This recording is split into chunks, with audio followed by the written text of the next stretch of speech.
Hanging out with Joe Montana, Joe Burrow on behalf of Guinness. They're hanging out with us. We'll get into Guinness in a second. This is awesome. I got two Joes with me. I should change my name. I don't know what I'm thinking here, but let's start here, Joe, with you, Joe Montana. Yesterday, I interviewed Jerry Rice, and I asked Jerry Rice about the chemistry he had with you.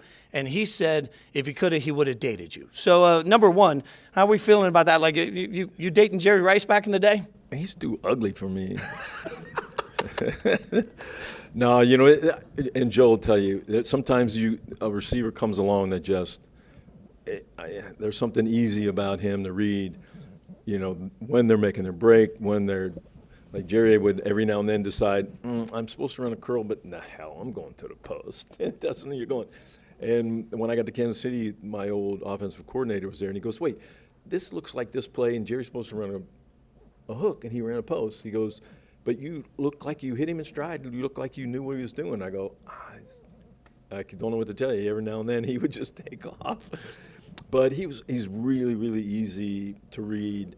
And when you have someone like that, he makes good decisions because our guys always had to read defenses. I don't know how much they do in Cincinnati, but our guys, man, if you don't sit down in a zone, no, you're not getting the ball. You got to find a hole and sit, especially the underneath guys. They have to be able to tell man, zone, if the guy's in front of them, stop and slide back out. We had a lot of things that they could do, and Jerry was just so easy to read. I mean, you have that with Jamar, right? So what's your chemistry been like? And what difference did it make for you knowing him already when he came into the league? Yeah, we've kind of grown together as football players. My first year starting was his true freshman year of college, so we've kind of been on the rise together and learned each other on the way, and so we know exactly what each other's thinking every snap, every play, and we have that dialogue that we can talk about. If something did go wrong, we can talk about why it happened and fix it on the fly. But I also think it's interesting because there were moments for you where you didn't just have Jerry Rice, you also had Jonathan Taylor, right? Like, we know that. You have two guys in T. Higgins and Jamar. How do you keep two guys fed, Joe Burrow? Just by reading the defense and throwing the ball where it's supposed to go. And you have trust in those guys that they know what they're looking at as well, and they know where the ball is supposed to go. And as long as you're not force-feeding any of them, nobody's going to get upset because everybody's going to get the ball whenever the defense tells you to. I mean, for you dealt with two legends, right? Like, how did you do it? Oh, it was tough because there are a lot of times I'm going, dropping back and going, oh, JT. Ah, shit, Jerry Rice. And I look over there and JT's wide open, and then JT, he goes, what's it like? But JT never complained about anything, never, not one time. And he said, what's it like playing with Jerry Rice? He said, I'm just running for my health. And I'm still, to this day, in the Super Bowl he catches the touchdown, only catch of the game. And I go, no way. And they said, no, he had one catch in the game, and that was it. And Bill took him off of punt returns when he started putting him start as a wide receiver. He was amazing returning punts. Our whole bench would get up to watch him return punts. He was one of those guys that was very elusive, but never said a word. JT, you open? Yeah. No worry, but you have to ask him.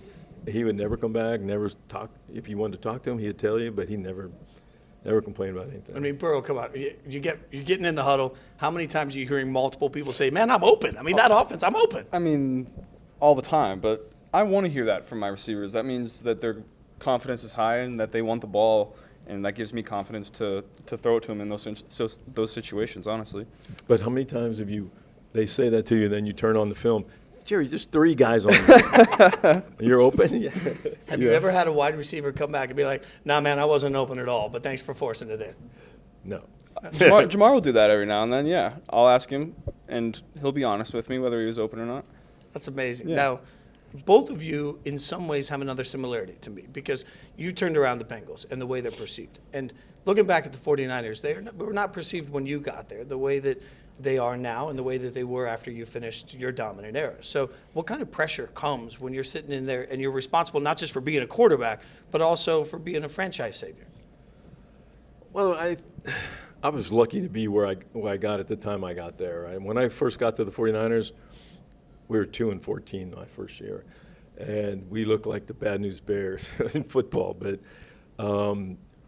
Bill Walsh brought a different culture there, and I was a part of that change in that culture. And so I had time to learn before I was thrown into the fire with a really bad team. And he eventually turned things around. In our third year, we went to the Super Bowl, and it was fun being a part of that. But who knew that we'd go on to win 3 more with him, and before I left, but still live in San Francisco. So been there since 1979. So enjoyed living there and being a part of the city now, and for a long time. And it was great those were great times. We laugh all the time, and I just saw a bunch of the I don't know but how early you get out there, but the guys used to come out to sing the national anthem, like Huey Lewis, Journey, and all those guys. So you got to know all these musicians while you were there at the same time from the Bay, and it was just a fun place to be at that time and be a part of that transition. Huey still talks about, I've hung out with him several times, still talks about that anthem and that opportunity with the 49ers. It's cool for the music guys, just like it's cool for you guys. There's no doubt. Joe, do you feel some sort of difference in the way the Bengals are seen? Like, let's be real, the Bengals were not who they were until you got there for a lot of people, for a whole generation. You feel that? Yeah, I think our reputation has grown over the last couple of years with the success that we've had, but it's been an exciting journey building on the success that we had from 2021, and all you can do is focus on getting better every day, and that's eliminates the word pressure, in my opinion. You just focus on the day-to-day, trying to be the best person and player that you can be. Is it tougher, do you think, in this generation to shut out the noise than it was in prior generations? Because there's more media outlets, there's more coverage. We got to fill 24 hours a day, right? Yeah, definitely. It's social media, sports talk shows, all that. Everybody's got an opinion, and so you find out whose opinions really matter to you pretty early, and it's usually not a lot of them. Mine. I mean, my opinion, definitely. But you kind of hone that skill of being able to not really care about what other people are saying, because if you do, you're not going to have any success. What was that like in your era? I mean, there wasn't a Stephen A. yelling at everybody every day in your era. No, it was. It felt like it was bad, but not looking around today. Gee, I don't know how they do it. I don't know how they keep up, and with all the demand on their time, and all the opinions, like Joe said, come from everywhere, and people who have no idea what they're talking about, but they're going to give their opinion. And the more bad the opinion is, the more press it gets. So it rises to the top. It doesn't care where it comes from. So I just don't know how these guys put up with it and deal with it on a day-to-day basis, because I would have been curious to see how Bill handled it, because he tried to keep the press at bay as much as we could. But you were wildly famous. You still are. But in the 80s, 90s, like everywhere you went, household name, everywhere you went, you were stopped on the street. You lived that. You're living some of that now. What advice would you give Burrow on how to handle not just being a football player, but being a star in society?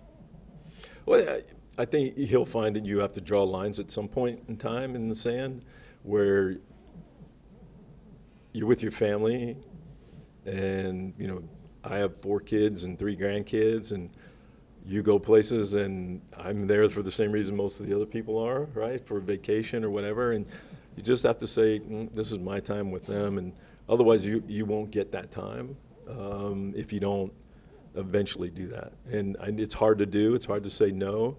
I know his personality, and he feels probably the same way I do. You don't want to say no to anybody, but at some point you have to be able to have any kind of sanity. So I got a 49ers legend, and I got somebody that has recently started in a Super Bowl. Brock Purdy's starting in his first, right? What advice, Joe Burrow, would you give Brock going into this game and just handling that moment? It's going to be it's obviously a lot of eyes and ears on the game, but once you're out there, it's just like any other game. The halftime's going to be longer, so you got to stay warmed up, eat a little snack maybe at halftime if you don't usually, but other than that, it's just like any other game. Did your first Super Bowl hit different? Like standing on the sideline beforehand, was there any different emotion? You try your best to not have that feeling. You definitely crosses your mind at certain times, but I think if you want to have success, you got to try to treat it like any other game and go about your business. Joe, what advice would you give Brock? It's the same thing. As they go onto the field, there'll be a lot more excitement and understanding what's going on. But once you get into the game, if you still can hear the crowd, something's wrong, right? Because most of I don't remember the only time I remember hearing the crowd was either at the end of the game or the beginning. And you have to find a way to concentrate on what's going on, what you're doing, what you're working on, and find ways to stay engaged so that it doesn't get back into your head. And there's so many people on the sideline, and they start wanting to talk to you too, So you have to try to find a way to stay involved in when the defense is out there. He needs to be either engaged in what they're trying to do in the next series, or engaged in watching and supporting those defensive guys that are on the field. So. But you're talking about the sideline, and there's a very famous story that I am now in love with of you calling your wife from the sideline of a game, right? Picking up the phone, dial 9, calling your wife. Was that a common occurrence? How many times did we get away with that? I don't remember exactly, but we were playing in L.A. one time, and I don't know, we usually play pretty well in L.A., and I hung up the phone after talking to a quarterback coach up in the box, and I was just sitting there going, wow, I wonder if these things have an outside line. You know how you used to hit 9, right, and you get a dial tone? So I picked it up, and I hit 9, got a dial tone. So I dialed up my house, and I said, Jennifer answered the phone. I go, hey, what are you doing? She said, I'm watching the game. Well, what are you doing? Where are you calling me from? I said, I just tried to see if they had an outside line here, and I got an outside line, so I thought I'd call and say hello, say I love you, see, I got to go now, go back to the game. But I hope you guys were winning. we were winning. But then everywhere I went, I tried after a while. And like later in the game, I tried to see if they dialed out. And whenever they did, I called. Even if it was a quick hello, okay, got to go. Just checking, see where I can call you from next time. Now that you've planted the seed, who would you call? Like if I could get Joe Burrow to pick up the sideline phone in the middle of a game and just call somebody, who are you calling? I'm not calling anybody. Sorry, Joe. I'm not calling anybody. Without hesitation, you're locked in. He's not calling anybody. I love this because it speaks to the whole Joe Cool mantra, which was so much of how the society associated you. And then everybody started giving you the same nickname. Is there like a rite of passage nickname thing that happens? We hear about jersey numbers being swapped. Like, do you have to call Joe Cool to find out if you can be Joe Cool and then pass on Joe Cool? How's that work? No, he can have it. He has it already. He doesn't need it. I don't know. It's just one of those things that people give you. You just don't. But he has that, and he's definitely Joe Cool. When you watch him play, you can tell. And even sitting here, you can. It's Joe Cool, but it's also Joe Swag. Like, there's just a swag to Burrow. Like, he's just the whole thing. It works for you. Do you like the Joe Cool nickname? Like, what if Joe Burrow could give himself a nickname? What would it be? You can't give yourself a nickname, though. He's right about Are that. those the rules of nicknames? That is the rules. Exactly. Well, when you got a last name Fitz, you don't get a choice. Like, Yeah. everybody just calls you by your last name. Okay, I'm going to pin you in because you obviously played at LSU, an incredible environment. You played at Notre Dame, an incredible environment. They're both wild fan bases. So, which environment's better in college football, Notre Dame or LSU? I'm trying to create beef between the two of you as you go through Guinness so that you can drink your way through it later.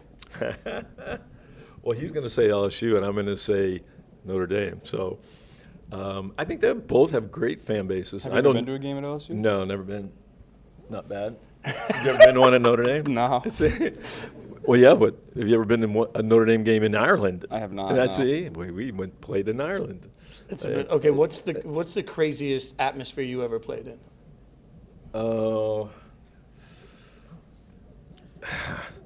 We were in Georgia Tech. We had one year Georgia Tech beat us without throwing a pass. The next year they came up and we killed them at our house, and then we went back down there the next year, and we were beating them again pretty easily. And I don't know I've never seen this before anywhere, but our bench was right in front of their student body, and the student body came all the way to the field. And then they start throwing stuff. And I don't mean, it was batteries and pennies, champagne bottles. The guy standing in front of me on his helmet and they made everybody put their helmet on. One of our defensive linemen picked up a champagne bottle and was going into the stands, and I had to grab him, tackle him. And then they stopped the game, and finally they moved us. If our coach said, hey, if you don't fix this, we're out of here. And so they put us on their sideline. We finished the game. But that was, I mean, we never had anything like that happen. I can't imagine that and the way it would be covered today. All right, so Joe, you've played in some wild environments. What's the craziest one?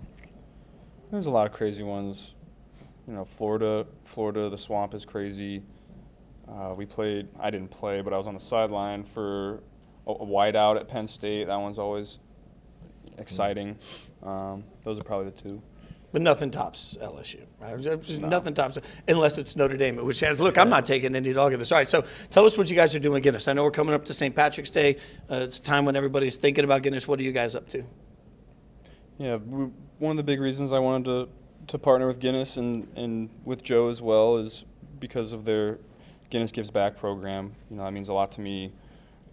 Food insecurity is big from where I'm from, and you know, we're doing things with my foundation in March to help combat that. So that means a lot to me. I'm glad that it means a lot to them, and I think it's a great partnership for that reason.